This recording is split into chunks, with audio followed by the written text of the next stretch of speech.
Matthieu chapitre 2. Nous allons lire du verset 1 au verset 12. Mais notre message concerne tout le chapitre. Je vais lire à partir d'ici. Et je voudrais que vous lisiez là où vous vous trouvez. Et nous lisons tous dans le nom de Jésus. Jésus étant né à Bethléem, en Judée, au temps du roi Hérode. Voici des mages d'Orient arrivaient à Jérusalem et dit: où est le roi des Juifs qui vient de naître? Car nous avons vu son étoile en Orient et nous sommes venus pour l'adorer. Le roi Hérode, ayant appris cela, fut troublé. Et tout Jérusalem avec lui. Il assembla tous les principaux sacrificateurs et les scribes du peuple, et il s'informa auprès d'eux où devait naître le Christ. Il lui dit à Bethléem en Judée, car voici ce qui a été écrit par le prophète. Et toi, Bethléem, terre de Juda, tu n'excèdes pas la moindre entre les principales villes de Juda, car de toi sortira un chef qui paîtra Israël, mon peuple. Verset 7. Alors, Hérode fit appeler en secret les mages et s'enquit soigneusement auprès d'eux depuis combien de temps l'étoile brillait. Puis, il les envoya à Bethléem en disant: allez et prenez des informations exactes sur le petit enfant. Quand vous l'aurez trouvé, faites-le moi savoir afin que j'aille aussi moi-même l'adorer. Après avoir entendu le roi, il partit. Et voici l'étoile qu'ils avaient vue en Orient marchait devant eux jusqu'à ce qu'étant arrivé au-dessus du lieu où était le petit enfant, elle s'arrêta. Quand ils aperçurent l'étoile, ils furent saisis d'une très grande joie. Ils entrèrent dans la maison, virent le petit enfant avec sa mère, avec Marie, sa mère, se prosternèrent et l'adorèrent. Ils ouvrirent ensuite leur trésor et lui offrirent en présent de l'or, de l'encens et de la myrrhe. Puis, divinement averti en songe de ne pas retourner vers Hérode, ils regagnaient le pays par un autre chemin. Amen. Asseyons-nous dans la présence du Seigneur. Saint-Esprit de Dieu, ce soir nous nous rassemblons dans la maison de Dieu pour glorifier Jésus. Mets donc les paroles dans ma bouche pour que ton peuple que tu as amené et qui vont écouter ces paroles soit béni, soit transformé et soit libéré. Au nom de Jésus, je l'ai demandé. Amen. Gloire à Dieu. C'est dans ce texte que le Saint-Esprit m'a parlé pendant ce moment de mise à part. Jésus étant né à Bethléem, en Judée. Je voudrais dire à quelqu'un ceci. Nous pouvons nous donner beaucoup d'excuses sur beaucoup de choses. Nous pouvons nous excuser d'être misérables parce qu'elles n'ont pas fait telle ou telle chose. Nous pouvons nous excuser d'avoir échoué. Nous pouvons nous excuser de n'avoir pas fréquenté. Nous pouvons nous excuser de n'avoir pas fait des tas de choses parce que. Mais En ce qui concerne l'ignorance, nous n'avons aucune excuse de rester ignorants. Nous avons tous le devoir de sortir de l'ignorance. Parce que le Seigneur dit dans le livre du prophète Osée, au chapitre 4, verset 6, que mon peuple périt faute de connaissance. Ça dit que l'ignorance tue. L'ignorance est une maladie mortelle. Alors, aucun de nous ici ne peut s'excuser d'être ignorant. Dieu parle. Et Dieu parle encore aux hommes. Et le texte que nous venons de lire, c'est un texte qui nous dit beaucoup de choses. Dieu a ouvert mon esprit. Vous savez, dans l'histoire de Jésus, tout est un mystère. Sa conception est un mystère. Sa naissance est un mystère. Sa mort c'est un mystère. Et la Bible dit, chapitre 29, verset 29, que les choses cachées sont à Dieu. Et les choses révélées sont aux hommes. Nous faisons face ici à un mystère. C'est la naissance de Jésus. La Bible dit, il est né à Bethléem. Au Bethléem signifie la maison du pain. Mais maintenant dit en Judée. Judée, c'est la terre d'Israël. Mais la Bible donne une autre précision. C'est au temps. C'est-à-dire dans le temps du roi Hérode. Qui est Hérode? Hérode, la Bible l'appelle ici le roi Hérode. Mais n'est pas roi en réalité. Il est gouverneur de Juda. Parce que il est le gouverneur affecté par l'empereur César. Dans la colonie de Juda, parce que du temps de Jésus, Israël est sous la colonisation romaine. Alors, Hérode est un gouverneur affecté dans cette colonie de Juda. Alors, il a un rôle à jouer. Et le rôle qu'il a joué, c'est le rôle de gouverneur. Et le rôle de gouverneur, c'est un rôle simple. Le gouverneur est toujours nommé par le roi dans le territoire. Il vient du pays d'origine du roi. Et il est envoyé par le roi. Donc Hérode vient de Rome. Et il est affecté par le roi, l'empereur César, dans la colonie de Juda. Et il a des responsabilités à jouer là-bas. Premièrement, établir le royaume de Rome sur le territoire de Juda. C'est ça sa responsabilité. Et en plus de cela, pour que le roi nomme un gouverneur quelque part, ce gouverneur doit bien connaître le royaume. Il doit connaître le roi. Il doit connaître la vie du roi. Il doit connaître les désirs du roi. Il doit connaître tout ce dont le roi veut voir. Il doit connaître la volonté du roi. Il doit connaître les intentions du roi. Il doit être quelqu'un de fidèle au roi. Parce que sa responsabilité est d'amener l'influence du royaume dans la colonie. Il a cette grande responsabilité de représenter le roi absent dans la colonie. Donc, le gouverneur, quand vous avez le gouverneur dans le royaume, vous n'avez plus besoin que le roi physiquement soit au milieu de vous.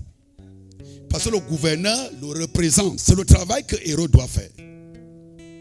Alors, il est ce représentant. Et il a surtout la responsabilité d'établir l'influence du roi dans la colonie qu'il représente. Et la Bible dit que Jésus est né du temps du roi Hérode. Cela signifie quoi? Que Jésus est né en ce moment-là à Bethléem, en Judée, pour être sous l'influence de César. Que le Dieu des dieux, le roi des rois, Le Seigneur des Seigneurs est né pour être sous l'influence, sous la domination du roi César. Et Hérode doit veiller à ce que tout ce qui habite au territoire d'Israël soit sous l'influence totale de César. C'est la meilleure des années. C'est la meilleure des années. Alléluia. Quelque chose va se passer. Tu es né là où tu es né, en cette année où tu es né, en ce temps précis là, c'est pour un rôle précis. Tu vis ce que tu vis maintenant à cause d'une certaine influence qui a été exercée sur ta vie. Là où tu es né et au temps où tu es. Je voulais dire à quelqu'un ce matin ou ce soir que Hérode n'est pas simplement un gouverneur, un représentant naturel de César. C'est une entité spirituelle. Il joue, c'est une domination qui n'est pas seulement une domination politique, c'est également une domination spirituelle. Vous savez, il y a deux grands pouvoirs dans la vie. Il y a le pouvoir de servir les gens et il y a le pouvoir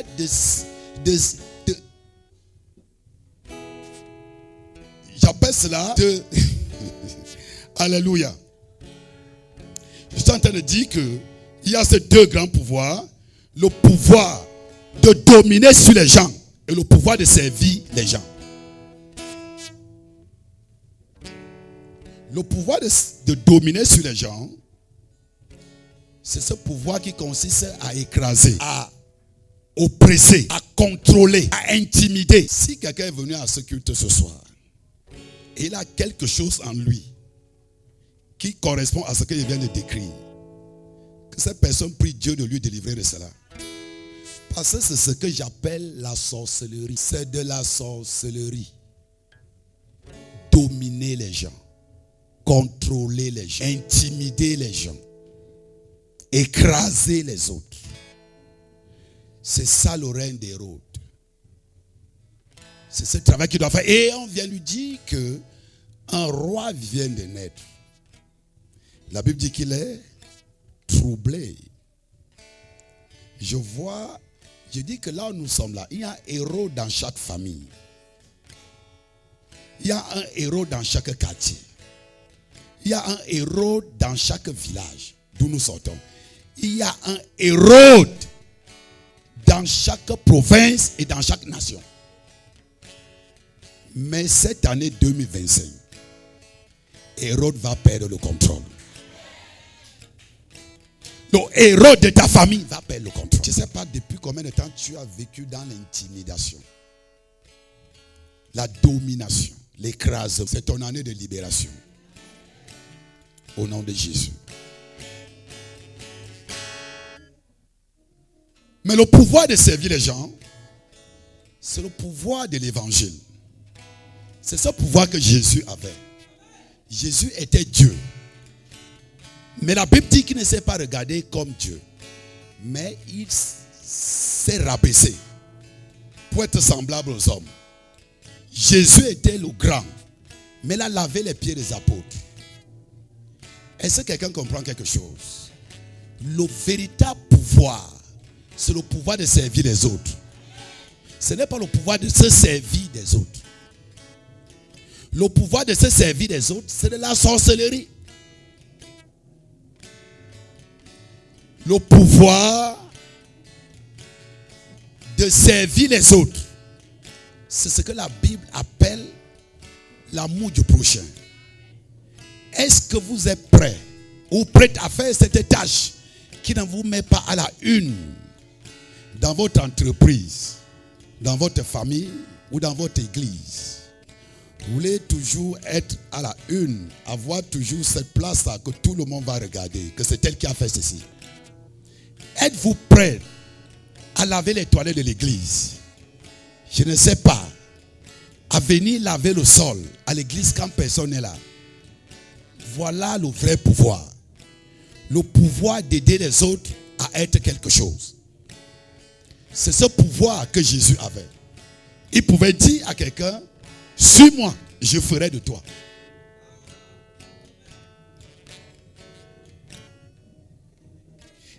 Hérode vient donc sur le territoire de Juda pour répandre l'influence. Et si Hérode est une autorité spirituelle, il n'est pas le diable.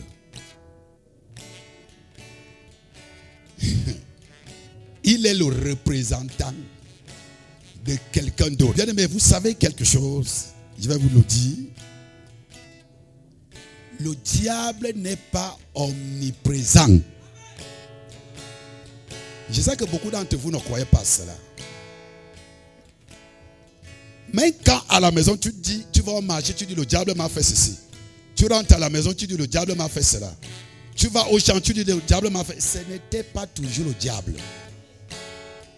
Le diable n'est pas omniprésent. Seul Dieu est omniprésent. Le diable n'est pas omniscient. Satan ne connaît pas tout dans ta vie. Je voudrais que tu le saches. Le diable ne connaît pas tout dans ta destinée. Il ne connaît pas tout. Seul Dieu est omniscient. Le diable n'est pas omnipotent. Il n'a pas le pouvoir de faire de toi ce qu'il veut. Seul Dieu, une fois de plus, est omnipotent. Satan est un chérubin déchu. C'est un chérubin frustré. Aucun ange n'est omniprésent. Les chérubins sont des anges. Satan est un chérubin frustré qui a été chassé du ciel. Donc ne pense pas que tu vas le retrouver partout.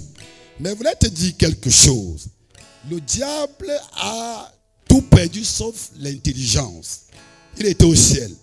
Il sait qu'il n'est pas omnipotent, ni omniprésent, et ni omniscient. Alors il a établi un réseau.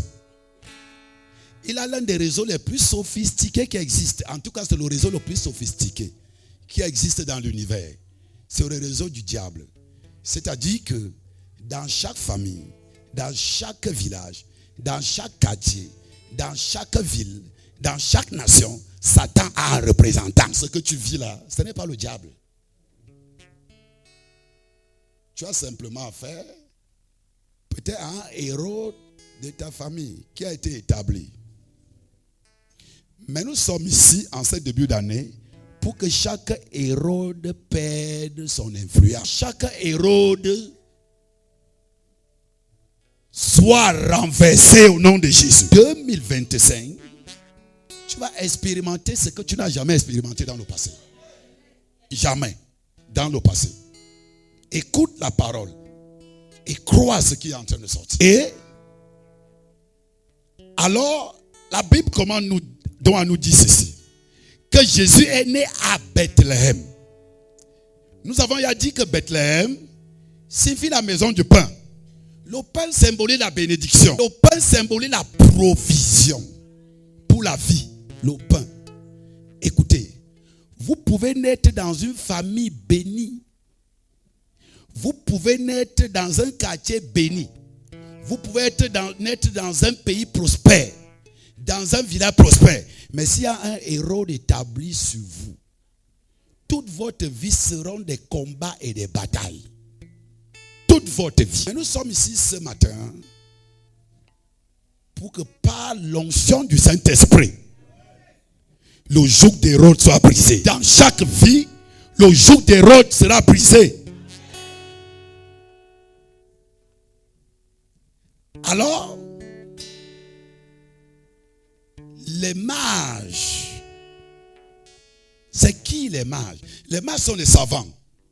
Dans le royaume de Babylone, les mages, c'était des astrologues. C'est-à-dire des gens qui étudient les mouvements des astres. Vous savez, ils croient, les astres sont le soleil, la lune, les étoiles. Ils croient que celui qui contrôle le ciel contrôle la terre. Alors ils étudient le ciel au lieu d'étudier la terre. Parce qu'ils savent que ils contrôlent le ciel, ils contrôleront la terre. Si quelqu'un contrôle ton ciel, il contrôlera aussi ta terre.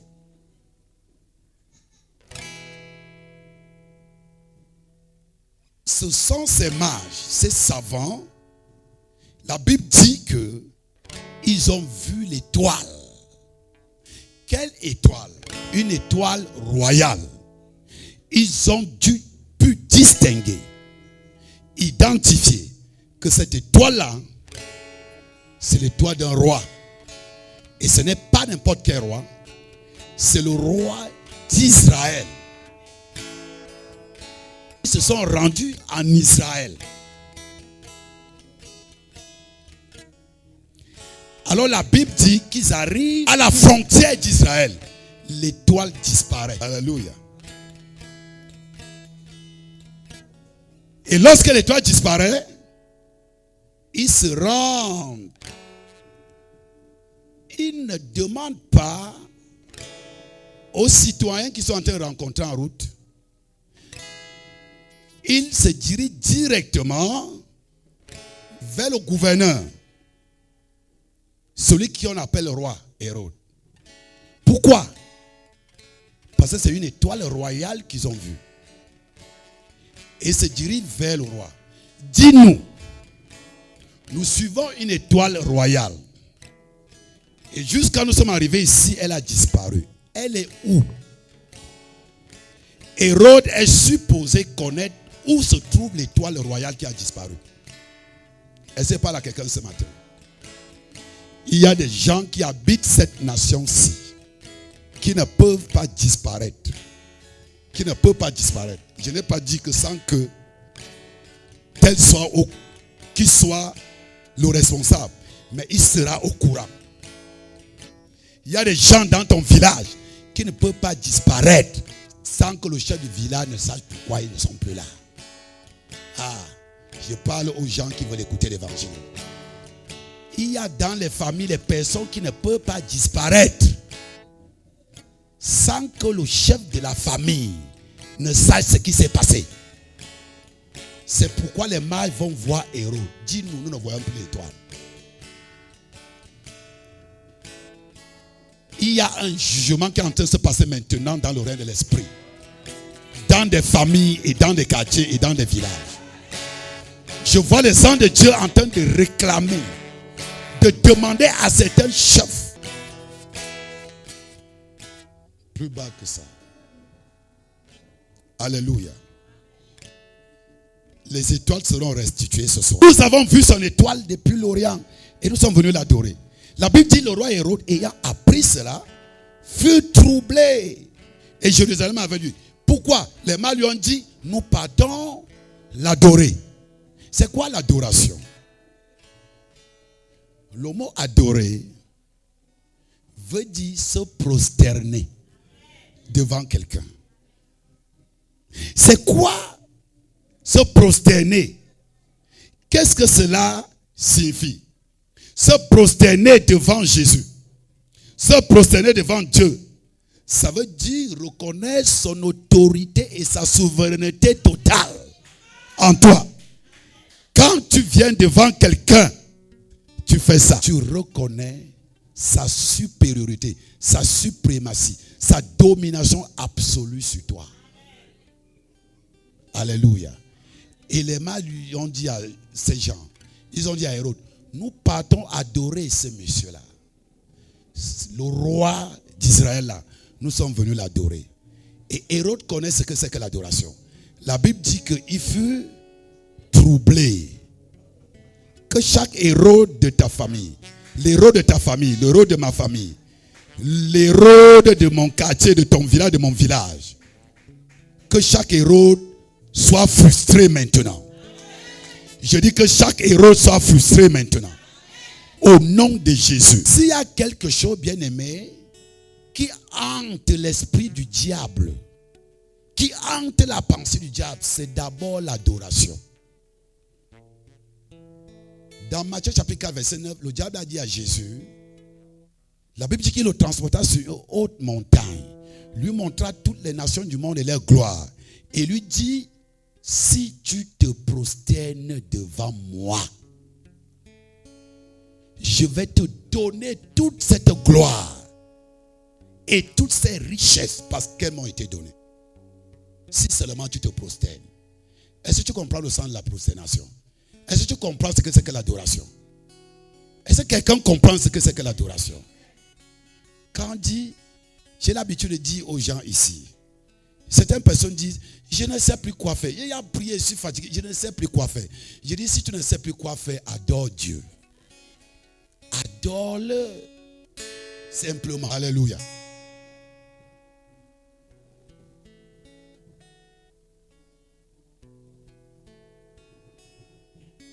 Ce soir, avant de venir ici, je me sentais un peu troublé.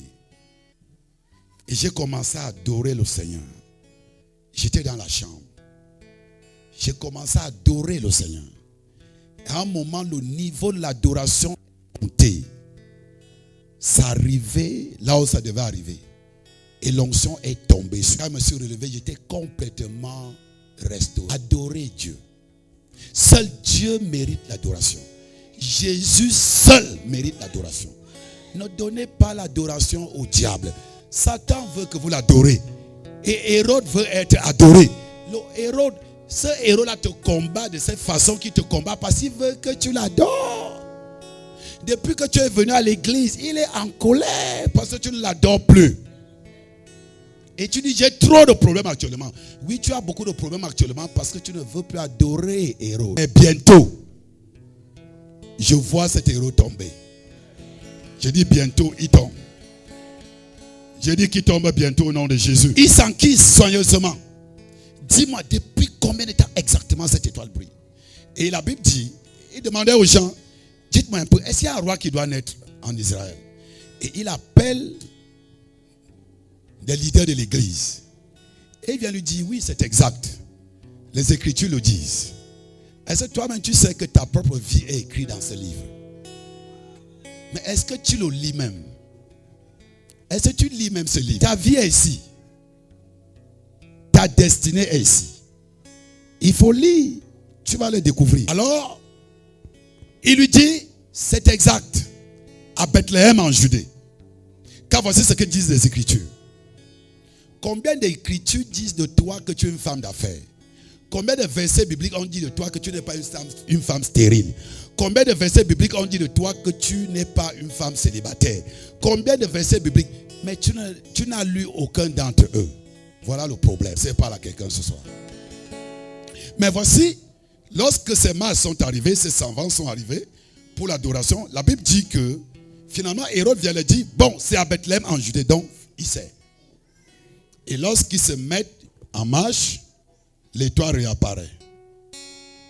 Les étoiles vont réapparaître ce soir. Il y a des étoiles qui ont été cachées pendant des années. Je dis, ces personnes sont ici ce soir. Dieu ne m'a pas donné ce message pour rien. Il y a des personnes ici dont les étoiles ont été confisquées. Les étoiles seront libérées ce soir. Ce que tu ne comprends pas encore, ce que c'est que l'étoile. Mais par le Saint-Esprit, il va te le dire ce soir. Et tu comprendras pourquoi tu es venu ici. La Bible dit qu'ils sont venus. Et lorsqu'ils sont passés après Hérode, l'étoile a réapparu. Et ils sont allés. À nouveau, l'étoile les conduisait. Jusqu'à ce que, lorsqu'ils sont arrivés devant une maison, l'étoile s'est arrêtée. Et lorsqu'ils ont regardé la maison, ils ont vu un enfant. Et ils étaient contents. Alléluia. Je vois quelqu'un retrouver la joie. Oui, la joie perdue, ton sourire que tu as perdu pendant des années, tu le retrouves en cette année. Au nom de Jésus. Et la question c'est quoi l'étoile?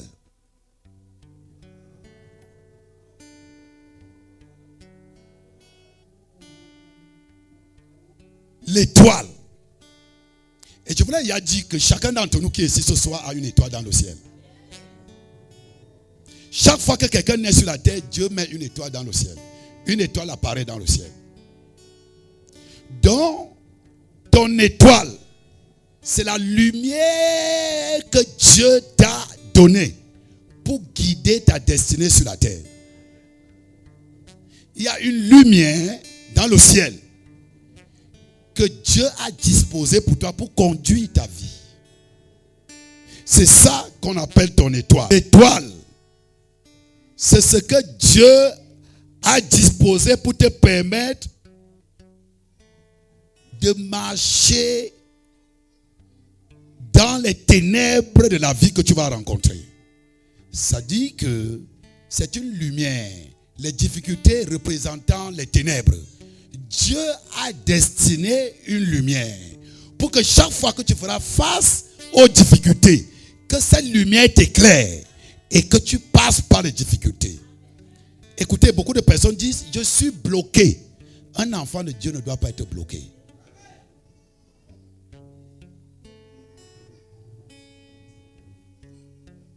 Gloire à Jésus.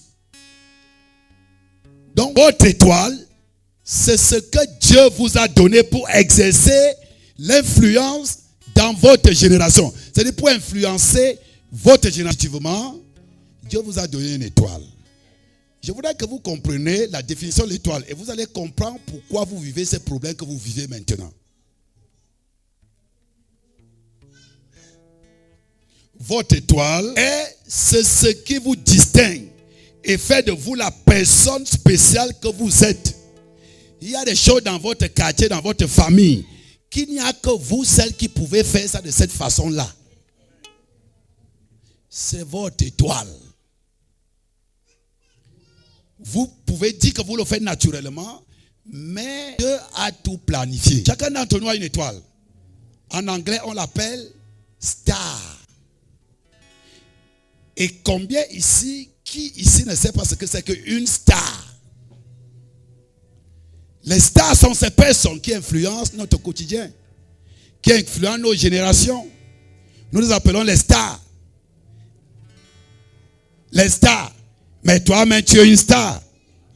Ah, tu ne dis même pas, parce que tu bien aimé, est-ce que tu es venu ici pour dormir? Je dis que tu es une star. Sois bonne année à la star qui est à côté de toi. Sois la bonne année à la star qui est à côté de toi. Tu es une star. Alléluia. Oui, tu es une étoile. L'étoile représente ta destinée. Regardez. Lorsque vous lisez le livre de Genèse au chapitre 37, vous allez voir qu'il y a un jeune homme qui s'appelle Joseph, qui avait des visions. Et plusieurs visions. Et dans deux de ces visions, il a rêvé des étoiles. Une fois, il a rêvé qu'il y avait 12 étoiles. Et 12 étoiles sont prosternées devant lui. Mais maintenant, l'autre jour, il a rêvé qu'il y avait 11 étoiles qui sont prosternées devant lui. Et plus la lune et le soleil. Et la Bible dit, ses frères l'ont haï. Pourquoi longtemps haï? Juste pour une vision. Juste parce qu'ils ont compris qui sont les étoiles. Mais la Bible dit que même entre deux étoiles, il y a une qui brille plus que l'autre. Ce n'est pas parce que tu te vois misérable dans la famille. Peut-être tu es même cette personne même qui devait être plus que tout ce que tu vois là. Quelque chose s'est passé. Il y a une manipulation des étoiles. Mais dit que ce soit chaque étoile qui a été manipulée sera restaurée.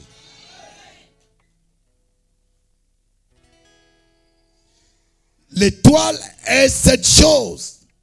Bien-aimé, ton étoile, c'est cette chose qui doit t'apporter dans ta génération la réussite, le succès, l'exploit. La renommée, ta renommée est rattachée à ton étoile. Alléluia. Et plus ton étoile brille, plus tes batailles sont grandes. Est-ce que vous comprenez? Si vous avez autant de problèmes, sachez que votre étoile brille beaucoup. Mais si vous êtes ici ce matin, vous n'avez aucun problème dans la vie, c'est que votre étoile n'influence personne. Si vous lisez l'histoire de tout ce que vous appelez les stars, vous allez voir que la plupart d'entre eux viennent des endroits qu'on ne peut pas imaginer. Ont traversé des situations qu'on ne peut pas imaginer. Et je vous ai dit, les étoiles communiquent entre elles. Pourquoi Samuel Eto'o est l'ami de Nganou, Francine Nganou. Et Francine Nganou et Samuel Eto'o sont les amis de Cristiano Ronaldo. Et Cristiano Ronaldo est l'ami de Lionel Messi et tout ça là. Pourquoi il y a tout ça? Pourquoi tu n'es pas l'ami de Francine Ngannou? Tu es aussi Camerounais. Est-ce qu'il y a une relation entre les étoiles stars? Alléluia. Si héros de ta famille constate que ton étoile brille et que ça brille, ça ressemble à une étoile qui va communiquer avec des endroits comme cela, il fera tout. Mais je vais vous dire autre chose.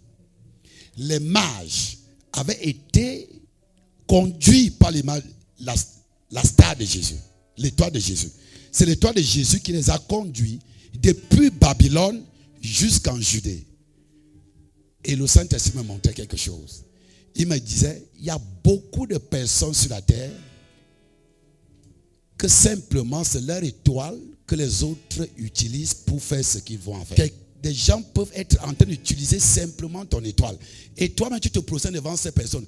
Mais quand elles tournent le dos, elles rient parce qu'elles savent que tu les dépasses. Et ton étoile disparaît de leur chemin. Je dis toute étoile en exploitation illégale ce soir. Au nom de Jésus. Je dis que ceux qui exploitent illégalement ton étoile, mon étoile, perdent le contrôle de cette étoile. Ils perdent le contrôle au nom de Jésus. L'étoile est le don. C'est le don que Dieu t'a fait pour que tu marques ton époque, ta génération. C'est ça ton étoile. Dieu ne t'a pas créé pour que tu passes toute ta vie à pleurer. Tu n'es pas né pour pleurer toute la vie. Est-ce que tu comprends cela? Il dit le plan que j'ai les projets que j'ai formés sur toi sont les projets de bonheur et non de malheur. Je veux te donner un avenir et de l'espérance. Dieu ne t'a pas créé pour que tu pleures en janvier, en février, jusqu'en décembre, jamais. Une seule disait, je suis mort en 2004, en 2017, il y a encore eu. Donc, les plus grands témoignages sont des catastrophes, mais Dieu est resté fidèle. Et je dis à cette soeur, à compter de cette année, ton témoignage change. Et je dis à toute autre personne qui a la foi ici en ce lieu, que ton témoignage négatif change. Au nom de Jésus. Le diable combat ton étoile. Mais ce diable-là, c'est un représentant. Mais voici. La Bible dit que lorsqu'ils sont arrivés et que l'étoile de Jésus s'est arrêtée, ils se sont prosternés devant le Seigneur pour lui faire des présents. Nous allons aller très rapidement pour dire que ici nous avons trois choses. La première chose qu'ils lui ont offert, c'est l'or. Pourquoi l'or? L'or dans la Bible représente la royauté. Donc ils ont reconnu que Jésus était roi. Et ils étaient prosternés. L'adoration, écoutez très bien, l'adoration commence par le souvenir conscient de ce que Jésus est Seigneur. Écoutez, le Seigneur a dit Dieu cherche les vrais adorateurs. Pas seulement les adorateurs, mais les vrais adorateurs. Ceux qui adorent en esprit et en vérité. L'adoration sincère commence par reconnaître Jésus dans ta vie comme Seigneur et Sauveur, le roi. Si Jésus ne règne pas, dans ta vie, Jésus il n'est même pas roi dans ta vie. Mais maintenant, ils ont apporté, et il y a une deuxième compréhension de l'or. L'or également représente la richesse. Mais maintenant, ces gens sont venus adorer Jésus avec de l'or. Non seulement ils ont reconnu sa royauté, mais aussi ils lui ont apporté leur richesse matérielle. L'adoration, ce n'est pas seulement du bout des lèvres. Si Jésus est ton roi, alors tout ce qui est à toi doit lui appartenir. Deuxièmement, ces personnes sont venues avec de l'encens. C'est quoi l'encens? L'encens, c'est un parfum. Premièrement, tous les nouveaux-nés ont besoin de parfum. Et ils sont venus voir ce bébé pour lui apporter une bonne odeur du parfum. Tous les mamans le savent, que quand le bébé vient de naître, il y a la poudre parfumée, il y a des machins parfumés, il y a les parfums, n'est-ce pas? Mais maintenant, le parfum à notre sens spirituellement, c'est la prière. La Bible décrit le parfum comme les prières des saints. L'adoration, votre adoration ne doit pas simplement se limiter aux mots. Ah, je sais que le Seigneur Jésus existe. Vous devez prier. C'est de votre responsabilité de prier. La prière fait partie de l'adoration. La troisième chose qu'ils ont apportée, c'était l'ami. L'ami, c'est une substance qui atténue les douleurs. Et pour le bébé, les bébés ont toujours des petites choses, les petits boutons qui sortent, ainsi de suite. C'est pourquoi il y a toujours, la maman a toujours des petits trucs pour calmer ça, et les poudres et tout ça là, pour apaiser ses douleurs. Alors ils ont apporté cela. Mais l'ami a une autre compréhension spirituelle. L'ami ici représente également les douleurs, les souffrances du peuple de Jésus, que Jésus, lui, il allait porter sur la croix. Quand vous venez à Jésus, croyez. Si vous êtes malade, croyez. Si vous avez des douleurs dans le corps, croyez que Jésus peut vous guérir. Quand vous venez à Jésus, si vous passez par des moments difficiles, si votre foyer passe des moments difficiles, si vos enfants, vous ne comprenez pas ce qui va avec eux, croyez que Jésus peut. Jésus peut. Il peut vous débarrasser de vos douleurs. C'est pourquoi les mages viennent lui offrir l'ami. Mais maintenant, je vais conclure. Je vais conclure lorsque nous lisons la suite. Lorsque nous lisons la suite, à partir du verset 13 à 15, nous voyons que les mages ne sont pas revenus premièrement. Mais ces passages sont en train de nous dire que lorsqu'il fut parti, voici, un ange du Seigneur apparut en songe à Joseph et dit, lève-toi, prends le petit enfant et sa mère, fuis en Égypte. Saisis jusqu'à ce que je te parle, car Hérode, dis à ton voisin Hérode, et reste jusqu'à ce que je t'appelle, car Hérode cherchera le petit enfant pour le faire périr. Un petit enfant, un bébé, Hérode veut le tuer. Et tu dis, je suis pourtant une pauvre femme, mais c'est pas pourquoi on veut me tuer. On veut te tuer à cause de l'étoile que tu portes. Comprends maintenant. Si tu meurs, ils sont tranquilles. Parce que l'étoile, ton étoile les dérange. Verset 14. Joseph se leva, prit le petit enfant et sa mère, et se retira en Égypte. Verset 15, enfin. Il y resta jusqu'à la mort d'Hérode, afin que s'accomplisse ce que le Seigneur avait annoncé par le prophète. J'ai retiré mon fils hors d'Égypte. Alléluia. Donc, voici ce que je veux dire en conclusion. Comment être délivré de l'esprit de Hérode? J'ai dit qui est Hérode, et il n'est absent dans aucune famille. Il n'est absent dans aucun quartier. Il n'est absent dans aucun village. C'est une autorité spirituelle. Il veut contrôler chaque vie. Il veut écraser, dominer.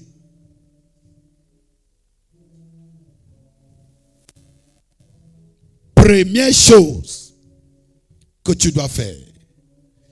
La Bible dit dans le psaume 91, celui qui demeure sous l'abri du Très-Haut repose à l'ombre du Tout-Puissant. David disait également dans le psaume 23, verset 1, l'Éternel est mon berger, je ne manquerai de rien. Non, la première chose, pour être délivré d'Hérode, vous devez naître de nouveau. Vous devez être un enfant de Dieu qui vit une communion avec Dieu.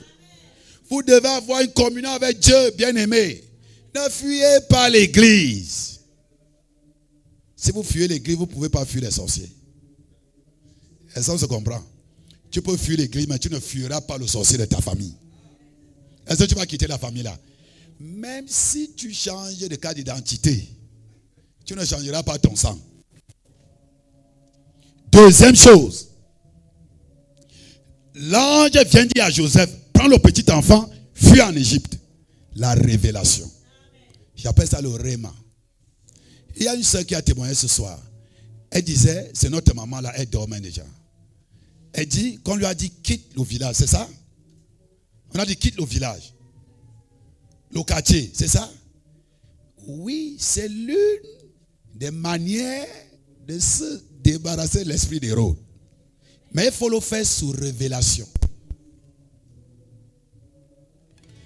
Il y a des quartiers, il y a des villages, il y a des villes où tu es sous le contrôle, tu sens que tu es sous le contrôle de la principauté, de l'autorité satanique de cette ville. Tu as essayé, ça ne marche pas. Change de ville, mais fais-le sous la révélation. Alléluia. Tu pars de là. Il y a des quartiers, tu restes, tu ne te marieras pas. Tu quittes le quartier, là, les choses changent. Elles sont ensemble. Mais fais-le sous révélation. Et troisième et dernière chose. La Bible dit que Joseph prit le petit enfant et sa mère et se rendit en Égypte. J'appelle ça l'obéissance. Un enfant de Dieu qui vit une communion avec Dieu et qui a la révélation de Dieu et qui marche dans l'obéissance, Hérode n'a pas le pouvoir sur lui. Il va toujours perdre. Je dis, même si les gens pratiquent la sorcellerie à quelle dimension dans ta famille, tu vas réaliser ta destinée. Si tu es une chrétienne, un chrétien obéissant. Gloire à Jésus. Alors ce soir, je vais prier. Je vais prier pour quelqu'un ce soir. Parce que c'est ça mon message. C'est mon message que le Seigneur m'a donné. Et vous avez compris de quoi nous parlons depuis le départ. L'année 2025, le Seigneur m'a dit, c'est l'année de la délivrance. C'est l'année de la délivrance. Alléluia. Israël a passé 429 ans d'esclavage en Égypte. Mais à la 430e année, Dieu a envoyé un sauveur, Moïse. Voici ton année de la délivrance. Quelles que soient les années de souffrance, quelles que soient les années d'oppression, quel que soit ce que tu as vécu, je prie le Seigneur qui te redonne le courage en cette année au nom de Jésus. Je dis, quel que soit ce que tu as vécu jusqu'à présent, 2027 sera une année pour toi. Ce sera ton année. Voici ton année où tu vas expérimenter la victoire. C'est l'année de victoire. J'appelle cela, c'est l'année de la décolonisation. Notez cela. La décolonisation. Je dis même, je dis, je ne vais pas prophétiser pour l'État du Cameroun. Parce que Dieu m'a parlé. C'est l'année de la décolonisation. Vous comprenez? Oui. 2027. Attendez-vous aux batailles.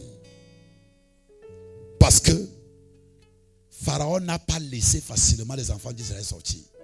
Mais je vous garantis que vous sortirez. Je dis que la délivrance aura lieu. Au nom de Jésus. Personne n'a mourra précoce. Quelqu'un entend ma voix ce soir. Toute mort prématurée programmée par Hérode est annulée. Au nom de Jésus. Quel que soit le nombre de tes oppresseurs, de mes oppresseurs, quel que soit le nombre d'ennemis, quel que soit ce qu'ils ont planifié contre toi en 2025, contre tes enfants, ça n'arrivera pas.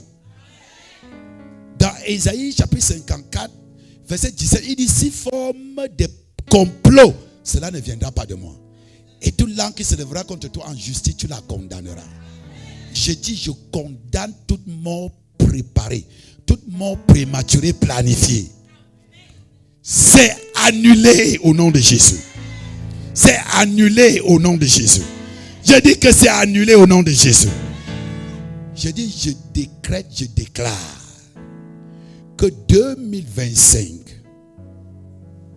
tes finances sont délivrées.